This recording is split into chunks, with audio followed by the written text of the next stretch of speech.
ગુજરાત રાજ્યમાં Gujarat dialysis programme હેઠળ 265 જેટલા સેન્ટરો આવેલા છે.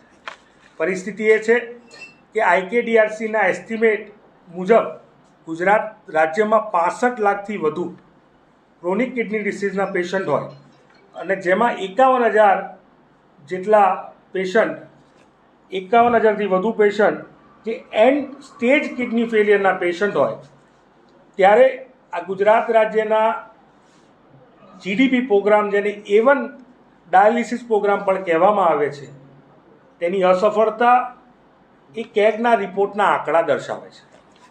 ગુજરાત રાજ્યના 265માંથી 165 સેન્ટરો એવા છે કે જેમાં 12થી ઓછા પેશન્ટ રજિસ્ટર છે, જ્યારે 18 જેટલા સેન્ટરો તો એવા છે કે જેમાં એક પણ પેશન્ટ રજિસ્ટર નથી. 146 જેટલા સેન્ટરો એવા છે કે જેમાં 10થી ઓછા પેશન્ટો રજિસ્ટર હોય અને એ જ પ્રકારે 112 સેન્ટરો એવા છે કે જેમાં 7થી ઓછા પેશન્ટો રજિસ્ટર્ડ હોય. એટલે કે કુલ મળાવીને ગુજરાત ડાયાલિસિસ પ્રોગ્રામમાં 3,955 પેશન્ટો રજિસ્ટર છે. સામે ક્રોનિક ડિસીઝના આંકડો એ 65 લાખને પાર થાય છે. પરિસ્થિતિનું કારણ એ છે કે કેગનો રિપોર્ટ પોતે જ કહે છે કે વર્ષ 2022 અને 23ની વચ્ચે આ 265 ડાયાલિસિસ સેન્ટરમાંથી માત્ર 46 ડાયાલિસિસ સેન્ટર ઉપર નેફ્રોલોજીસ્ટ એટલે કે આઈકેડીના કિડનીના ડૉક્ટરો ત્યાં તપાસ માટે, ઇન્સ્પેક્શન માટે ગયા છે.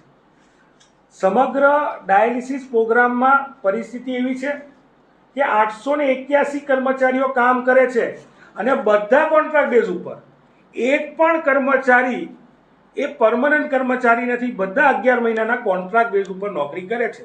ત્યારે આ પ્રકારનો ડાયાલિસિસ પ્રોગ્રામ સંપૂર્ણપણે ગુજરાતમાં અસફળ અને ક્યાંક ને ક્યાંક આપણા ગુજરાતના દર્દીઓ ખાનગી હોસ્પિટલોમાં જવા માટે મજબૂર થયા છે. આ પરિસ્થિતિઓના લીધે જે આંકડાઓ દર્શાવે છે કે આટલી મોટી સંખ્યામાં કિડનીના પેશન્ટ ગુજરાત રાજ્યમાં હોવા છતાં ગુજરાત રાજ્યના 265 પૈકીના મોટા ભાગના ડાયાલિસિસ સેન્ટરો ખાલી પડ્યા છે. ત્યાં પૂરતા ડૉક્ટરો નથી અને પૂરતો સ્ટાફ નથી જે પરમનન્ટ. આ ગુજરાતના આરોગ્ય વિભાગનું ગુલાબી ચિત્ર છે. સ્પષ્ટ દર્શાવે છે કે ગુજરાત રાજ્યમાં આરોગ્ય વિભાગ જે પ્રકારની કામગીરી કરે છે, રોજે રોજ જે પ્રકારના ભ્રષ્ટાચારના મામલા, ગેરરીતિઓના મુદ્દા સામે આવે છે, મને એવું લાગે છે કે આરોગ્ય વિભાગે આ દિશામાં કંઈ નક્કર પગલાં લેવા જોઈએ. અને થોડાક દિવસો પહેલાં મેં એક પ્રેસમાં મુદ્દો ઉપાડ્યો હતો કે આઈકેડીઆરસી હોસ્પિટલ કિડની આપી દેવામાં આવી. એ વિદેશી વ્યક્તિઓના કિડની ઉપર આઈકેડીનો કંઈક ખુલાસો પણ બહાર આવ્યો હતો.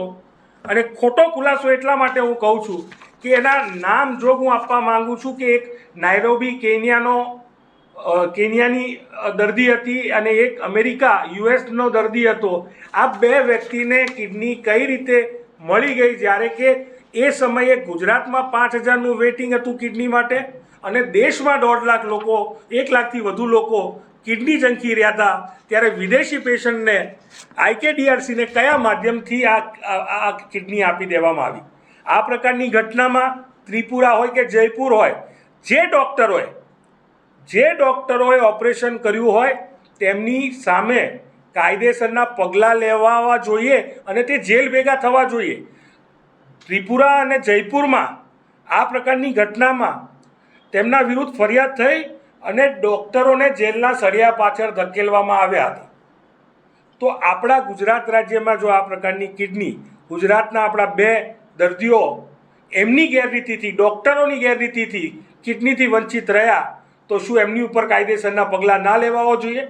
માંગ કરીએ છીએ આરોગ્ય વિભાગને કે આ દિશામાં તાત્કાલિક નક્કર તપાસ કરે. જે પુરાવા કેગમાં પણ મળ્યા છે અને જે પુરાવા ઓલરેડી ત્યાં એક્ઝિસ્ટ કરે છે, તો આ પ્રકારના લોકો, આ પ્રકારના ડૉક્ટરો ઉપર સ્પષ્ટપણે જે ડૉક્ટરોનું નામ બદનામ કરે છે એમની સામે કાયદેસરની કાર્યવાહી થવી જોઈએ. હજી ન્યુસન્સ રહેશે. બાબુ બેઠા બેઠા જ આપશો ને? ના ના ઊભા થઈ ગયા તમે કહેતા હોય તો.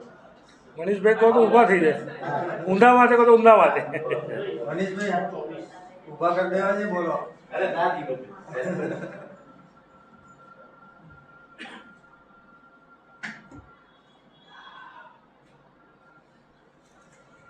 મિત્રો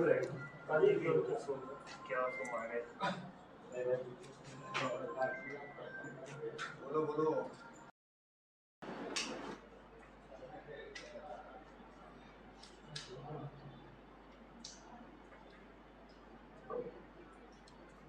કેટલા સેન્ટરો છે ડાયાલિસિસ પ્રોગ્રામ? 2023 સુધીમાં 265.